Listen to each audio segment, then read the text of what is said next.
Stranger things का नाम सुना है? मैंने भी बस नाम ही सुना है। तो उसी के पोस्टर जैसा मैं एक्सट्रीम रूल्स का पोस्टर बनाने की कोशिश कर रहा हूँ। ट्विटर और कम्युनिटी पोस्ट पे डालूंगा, देखता हूँ कितना हकता हूँ मैं।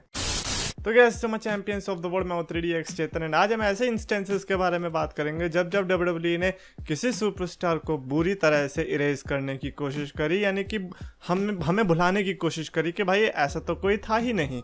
जिसकी शुरुआत ही हम करेंगे द लेजेंडरी CM पंक से। 2014 में जब CM पंक ने WWE छोड़ दी थी, उसके बाद से हमने बेयरली CM पंक का मेंशन होते हुए सुना। इनफैक्ट जब ओनली टाइम हमने CM पंक का नाम सुना WWE की तरफ से वो जब हम कुछ ज्यादा ही फोर्स कर रहे थे चैंट लगा लगा के। खैर वो तो रही टीवी की बात, लेकिन एक्चुअली में हिस्ट्री मिटाने की बात आई तो किसी फैन ने एक WWE नेटवर्क डॉक्यूमेंट्री थी जो अल्टीमेट वॉरियर की, उसमें उन्होंने बताया कि एक सीन के दौरान रॉयल रंबल का पोस्टर दिखाया गया था जिसमें CM पंक भी थे, लेकिन उस CM पंक के फेस के ऊपर स्टिकर लगा दिया था। एंड ये कोई पहली बार नहीं है। जब WWE ने पोल भी निकाला था, उसमें अंडरटेकर के रेसलमेनिया के मैचेस और उनके अपोनेंट्स लिखे थे, तो उसमें रेसलमेनिया 29 लिखा था और उनके अपोनेंट का नाम ही नहीं लिखा था। मतलब रेसलमेनिया 29 में अंडरटेकर ने हवा से फाइट करी। अगली सुपरस्टार है उनकी वाइफ ऑब्वियसली AJ ली। सो AJ ली भी फिर ज्यादा दिन तक नहीं टिकी थी एंड तो AJ ली को मिटाने की कोशिश करी थी, वो तो दिख रहा था। सबसे पहली बात तो AJ ली जिन्होंने सबसे ज्यादा दिनों तक डिवस चैंपियनशिप रखी थी, तो जो निक्की बेला का रन था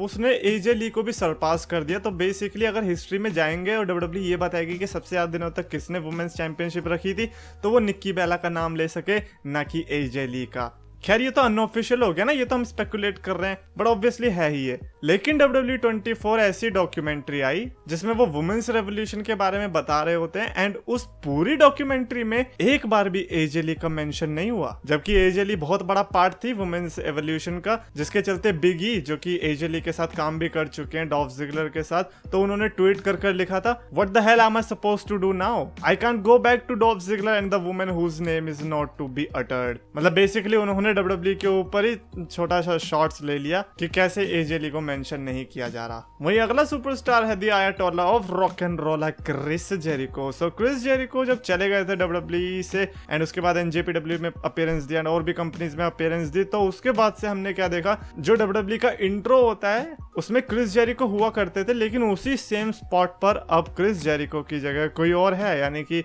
पूरे इंट्रो में उन्होंने इतनी मेहनत लगाई कि क्रिस जेरिको को हटा दिया। मतलब ये तो कुछ नहीं, जेरिको ने ये भी बताया था कि उनका नाम जो है एजेंट क्रिश्चियन के शो से भी हटा दिया गया। साथ ही साथ कुछ वीडियोस है एक्सेवियर वुड के अप एंड डाउन चैनल पे, उसको भी टेकन डाउन कर दिया क्योंकि उसमें क्रिस जेरिको का नाम था और क्रिस जेरिको खुद थे उसमें। अगला आया हल्क होगन की तरफ से। वेल हल्क होगन हम सबको पता है WWE के बहुत बड़े लेजेंड है, लेकिन 2015 के दौरान 2007 की उनकी कोई क्लिप आ गई थी जिसमें वो रेसिस्ट वर्ड्स यूज कर रहे थे, जिसके चलते WWE ने हल्क होगन को हॉल ऑफ फेम से निकाला तो निकाला, साथ ही साथ उन्हें WWE से भी फायर कर दिया एंड जितने भी रेफरेंसेस थे WWE की वेबसाइट पर हल्क होगन से रिलेटेड वो सब भी रिमूव कर दिए गए थे। एंड उस टाइम पर हल्क होगन जज हुआ करते थे टफ इनफ के, और वहां पर भी हल्क होगन की जगह द मिज को रिप्लेस कर दिया गया था। हालांकि 2018 में हमने देखा किस तरह से हल्क होगन को दोबारा से बुलाया गया WWE के अंदर और उन्हें हॉल ऑफ फेम में भी डाला गया। And final superstar is Chris Benoit. Like Chris Benoit को तो कर ही दिया है। आई डोंट थिंक सो कि क्रिस बेनवा का कहीं भी गलती से भी जिक्र दिख जाता है।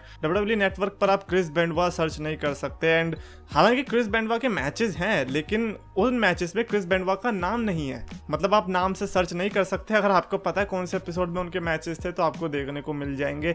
एंड बेयरली रेसलमेनिया 20 जो उनका मेन इवेंट हुआ था Benoit versus triple H versus Michaels, वो भी मेंशन ही नहीं होता। मतलब वहां से जो मेमोरेबल मेमोरी दिखा भी देते हैं तो वो एडी गरेरो वाली ही दिखाते हैं। एनीवेज आपके हिसाब से आपको क्या लगता है कि क्या WWE का ऐसे सुपरस्टार को इरेज करना सही है? आई मीन किसी केस में मेरे हिसाब से सही भी है अगर कोई सुपरस्टार गलत काम कर दे। अगर सुपरस्टार छोड़कर कहीं चला जाए, किसी और कंपनी में चला जाए, आई डोंट थिंक सो तब ऐसा करने की जरूरत है। अगर कॉपीराइट इश्यूज की वजह से करना पड़ता है तो ठीक है, लेकिन मेरे को लगता नहीं, क्योंकि और भी सुपरस्टार्स तो जाते हैं, लेकिन फिर जो टॉप सुपरस्टार्स होते हैं उनके साथ ये ऐसा क्यों होता है? एनीवेज कमेंट्स में लिख कर बताओ। अगर आपको वीडियो पसंद है तो प्लीज लाइक करो, शेयर करो, चैनल को सब्सक्राइब करो।